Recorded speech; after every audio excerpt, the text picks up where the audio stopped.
Welcome to our EFAFLEX Sales Academy. My name is Rebecca Hofstetter. Today we are going to introduce you to a special application for high-speed doors, namely the use of high-speed doors in interlocks. Our expert Klaus Manlik will explain how they work. He will also be introducing us to different types of interlock doors and explaining their special features and advantages. Have fun listening. Thank you, Rebecca. I would like to make clear that we are now talking about airlocks in industrial applications. What is an airlock? In the industry, an airlock is a space that can be sealed off with doors on both sides and serves as a transition or separation from different areas. These are areas that have temperature or air pressure differences, for example, or areas that need to be protected from contamination. Generally speaking, the purpose and function of an airlock is to ensure safety, hygiene, process control, and contamination protection. Airlocks are now used in many industries, not only in pharmaceutical or the semiconductor industry. Examples of applications for airlocks can also be found in the food sector and in many other areas of the manufacturing industry, and not least in the security sector. Depending on the application, there is a wide variety of airlocks.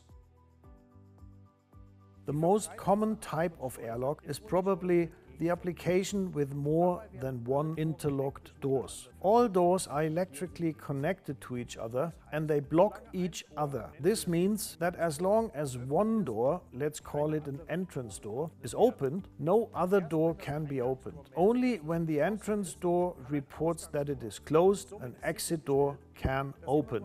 This ensures that only one door is open at a time. An exchange of air therefore only takes place between a neighboring room and the airlock through the one opened door. This effectively prevents draughts and thus reduces energy losses from heated or cooled rooms and that dirt gets into the building.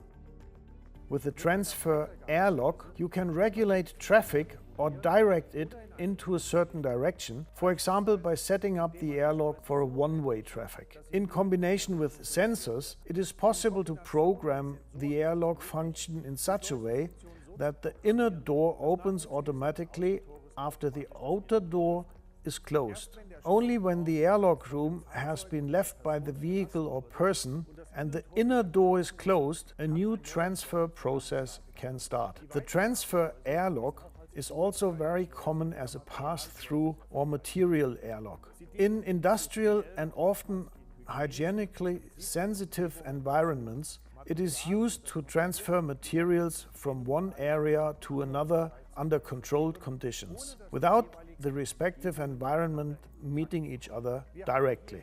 We have implemented such a situation here in our showroom. The procedure is as follows. The package arrives on the roller conveyor. The first door is opened by the signal of a light barrier, but only if the signal door closed from the second door is present at this door.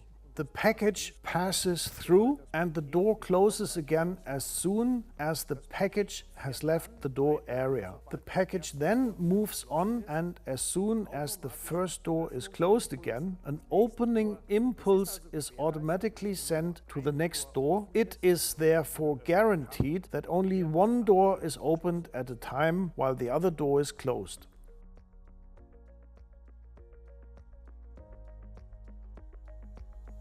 What should be considered when planning an airlock? Of course, we first have to orient ourselves to the structural conditions. And then we must clarify what kind of traffic or transfer we have at the particular airlock. This has an effect on the size of the airlock room or chamber. An airlock for forklift traffic requires significantly more space than a passenger or a pure material airlock.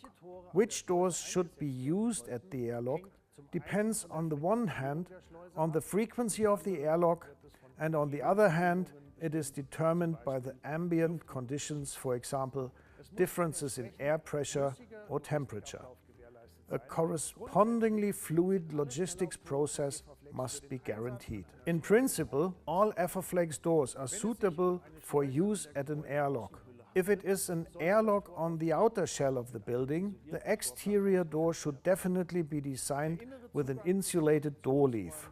The inner access to the production rooms can then be closed with a non-insulated door, for example with a high-speed roll-up door or the EFA STT Clear, a very fast spiral door with a transparent door leaf.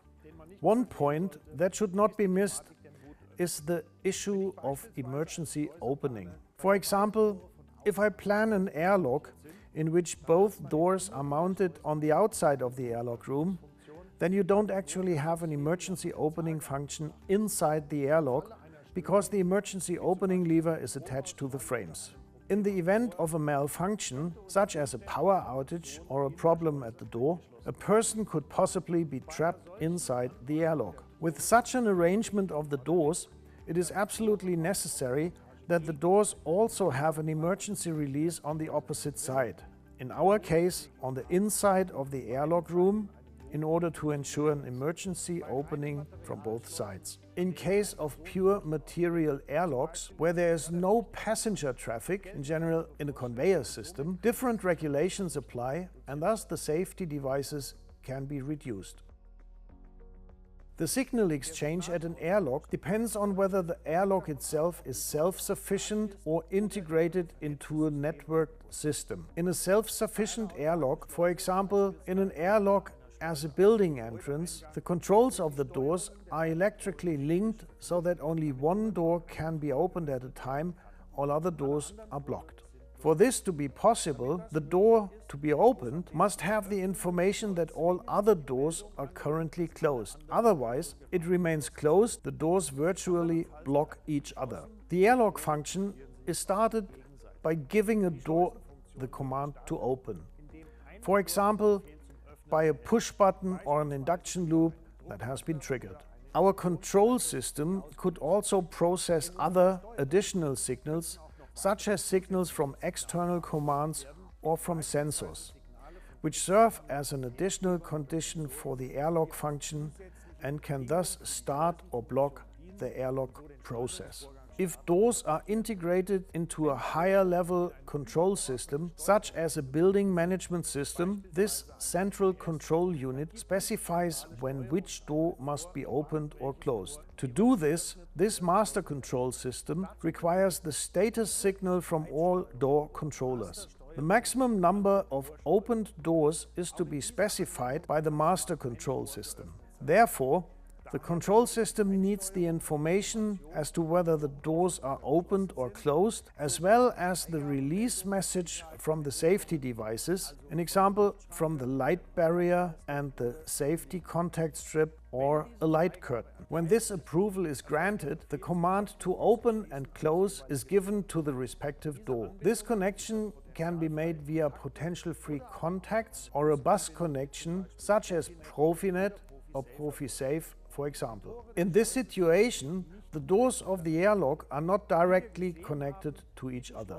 Airlocks offer a wide range of possibilities to make processes run smoothly and in an orderly manner. And from an energy point of view, airlocks are an extremely effective measure for saving energy. Draughts are very efficiently prevented, which reduces energy losses, especially in heavily frequented doors, which of course has a positive effect on the ecological footprint. In addition to the airlock variants, there are also highly complex airlock controls in which other components and functions must be integrated in addition to several doors. Our customer advisors, sales representatives and technicians are at your side with advice and support and will be happy to help you with the design and choice of the doors for your ideal interlock solution.